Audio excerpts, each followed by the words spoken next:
ขายส่งเครื่องเทศจำนวนหลายเนาะสามารถสร้างเป็นแบรนด์ของตัวเองได้หรือเอามาแพ็คเนาะแล้วก็สามารถซอกตลาดส่งออกได้เนาะ大量批发香料可以定制可以ส่ง工厂定制อันนี้แม่นดอกซัฟฟรอนเนาะ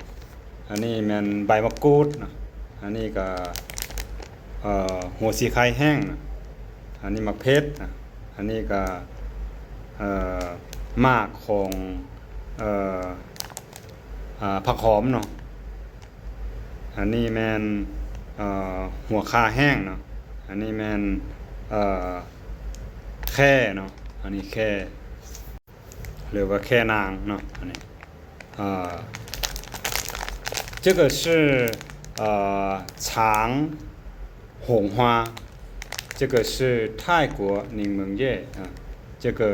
柠檬草这个是辣椒，这个是香菜果这个是高兰加，这个是肉桂肉桂ผงหมักพริกผงมะเอือดบ้านเนาะมะเอือดขี้หนูมะเพ็ดขี้หนูตัวนี้ผงมะพร้าวผงหัวสิไข่ผงมะเพ็ดเนาะมะเพ็ดใหญ่ฮะตัวนี้มันผงขี้มิ้นเนาะตัวนี้มันผงข่าเนาะ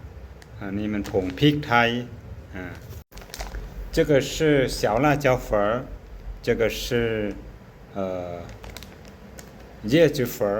这个是柠檬炒粉这个是大辣椒粉这个是姜黄粉这个是高兰加粉这个是胡椒粉